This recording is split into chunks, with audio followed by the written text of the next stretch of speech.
Salut à tous et bienvenue sur la chaîne YouTube. Aujourd'hui, on est là pour un débrief de tout ce qui s'est passé dans le monde du football samedi 4 novembre 2017. On va revenir sur les journées de Première Ligue, Liga, Bundesliga, Serie A et Ligue 1 en termes de résultats. Donc on va prendre l'ordre de la photo. On va commencer par la Première Ligue. Donc la Première Ligue, la Ligue anglaise. Qu'est-ce qui s'est passé en Ligue anglaise hier? C'est ça qui va nous intéresser. Et puis ensuite, on passera aux autres championnats. Et bien, le premier match de la 11e journée de Première Ligue, c'était West Ham contre Liverpool. C'était un match assez attendu de l'équipe rivale. Hein. Et on a eu une victoire éclatante à l'extérieur de Liverpool 4-1 avec des buts de Salah, Motip, Oxlade-Chamberlain, un doublé de Salah, pardon même, et un but de West Ham. West Ham qui est dans la panade depuis qu'ils ont changé de stade. Ils sont passés au stade olympique et depuis ils ont vraiment du mal à s'habituer.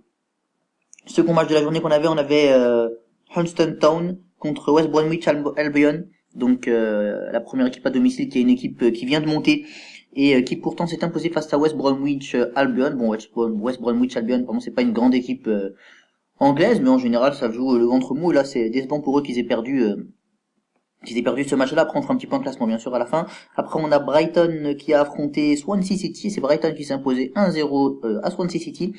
Donc ça, c'est quelque chose notamment à noter. Également, c'est une petite surprise, je dirais, même si c'est vrai que les Gallois sont pas dans une grande forme.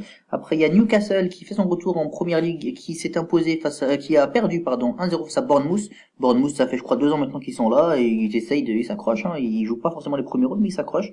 Et puis, il y avait Burnley contre Southampton, et là, c'est Burnley qui s'est imposé 1-0.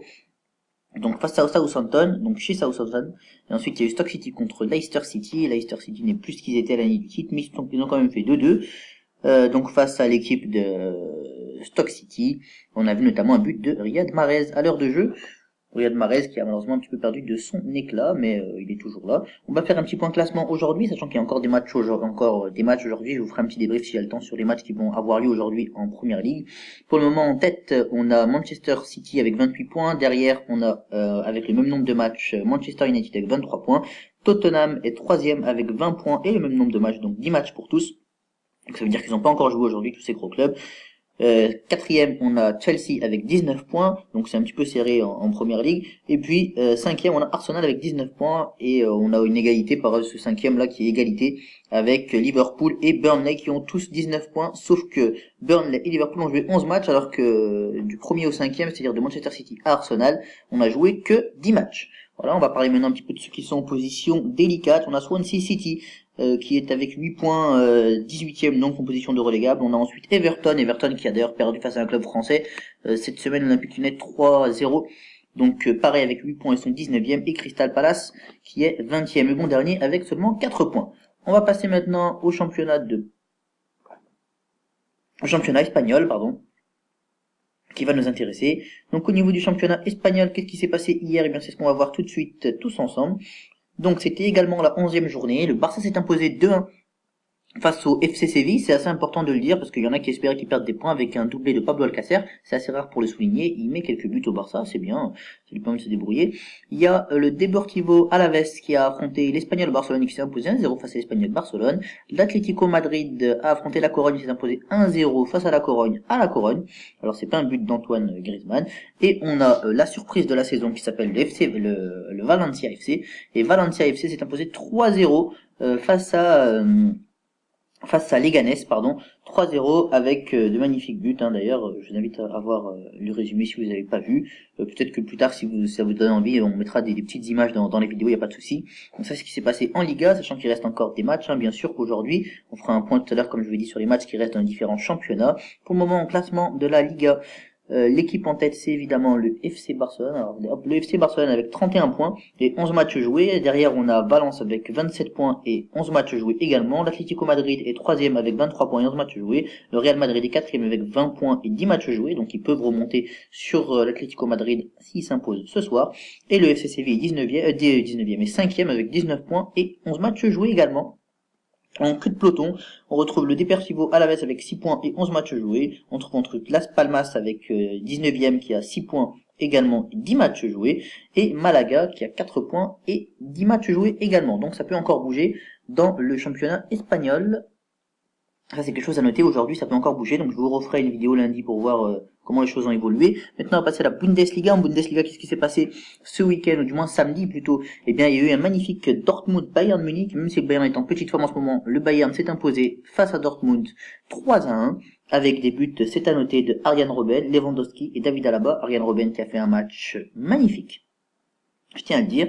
Après, il y avait Augsbourg qui affrontait le Bayern Leverkusen, ça s'est soldé sur un match nul. Hambourg ensuite s'est imposé à Stuttgart 3-1 avec de magnifiques buts. Après, il y a eu Mönchengladbach contre Mayence, il y a eu également un nul 1 entre les équipes.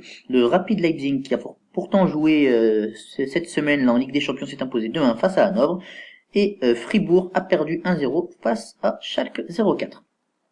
Ça, c'était pour le petit point allemand. On va parler maintenant de classement. Comme tout à l'heure, on repart sur les 5 premiers, puis sur les relégables. Donc, en première place, avec 11 matchs joués entre le Bayern Munich et ses 26 points. Le Rapid Leipzig se trouve égal, le RB Leipzig, se retrouve second avec 22 points. Ils tiennent la distance, mine de rien. On a ensuite Borussia Dortmund, troisième avec 20 points. Schalke 04, quatrième également avec 20 points. Tous 11 matchs joués pour mon ceux que j'ai cité. Cinquième, on a Hanovre avec 18 points et 11 matchs joués. Et sixième, hop, voilà, cinquième. Ensuite, donc pour les relégables, ici c'est les 16e, 17e et 18e. En 16e place, on retrouve Fribourg avec 8 points seulement. Werder Bremen avec 5 points seulement en 17e place. Et 18e, on a Cologne qui ferme la marche avec seulement 2 points. Sachant que seul Cologne n'a pas joué son match encore là dans les relégables. Tous les autres ont déjà 11 matchs joués. Voilà. Maintenant qu'on a vu cela, on va passer à la Serie A. On va voir ce qui s'est passé un petit peu dans le championnat italien, même si on sait que l'essentiel de ce qui se passe en championnat italien se fait le dimanche après-midi, donc on refera une vidéo là-dessus. Mais hier, quand même, samedi, on a eu un match Genoa contre la Sampdoria de Gênes, donc un derby, et puis Bologne contre Cologne, et donc c'est la Sampdoria de Gênes qui s'est imposée, et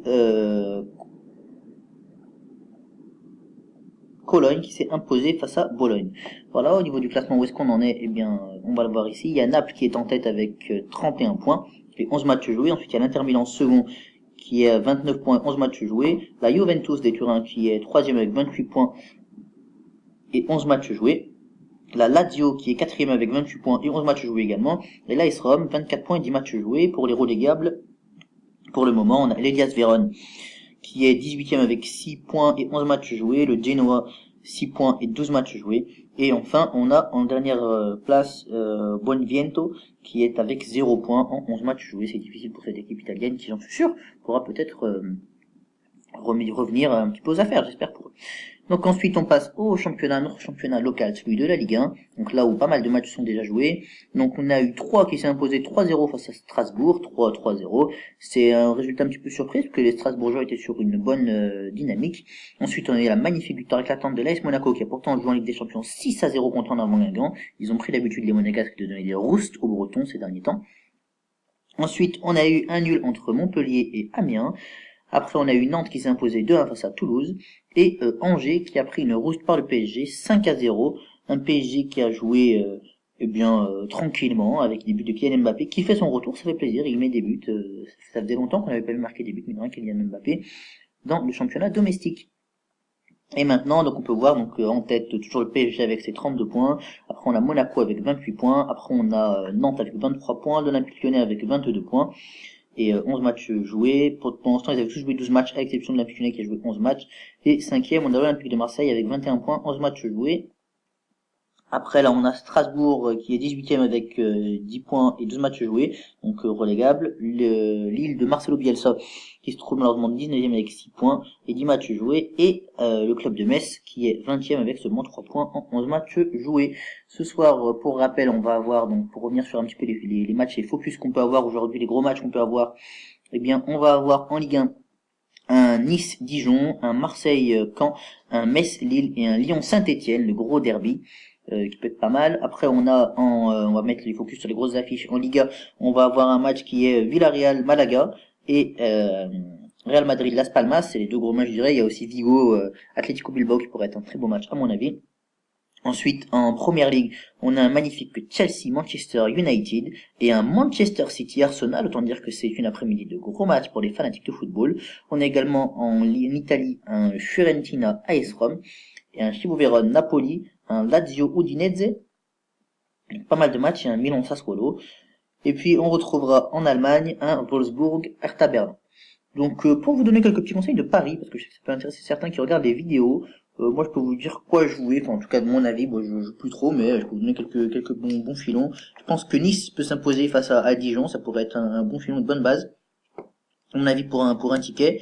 Et puis peut-être la victoire de Lille à la relance, ça peut être pas mal aussi face à Metz, parce que Lille a besoin de gagner et je pense qu'ils vont s'imposer face à Metz. Voilà pour la Ligue 1. Et je dirais peut-être sur voilà un match Manchester United-Chelsea. Eh ben, écoutez, moi j'ai envie de parier sur une victoire de Manchester United ou alors un nul. À vous de voir. Et puis Everton-Watford, je parierais bien sur une victoire de Watford. Voilà, on arrive au terme de cette vidéo. On a fait le point sur tout ce qui s'est passé samedi en Europe. Donc c'était tout ce qui s'est passé le samedi 4 novembre. Je reviendrai très rapidement pour vous faire un résumé de ce qui s'est passé le dimanche et pour qu'on fasse un point de classement sur le classement de tous les différents championnats comme on l'a fait. Si ce genre de vidéo vous plaît, n'hésitez pas à partager, commenter, faites tourner la chaîne à vos amis. Voilà, moi je vous dis à la prochaine. Salut!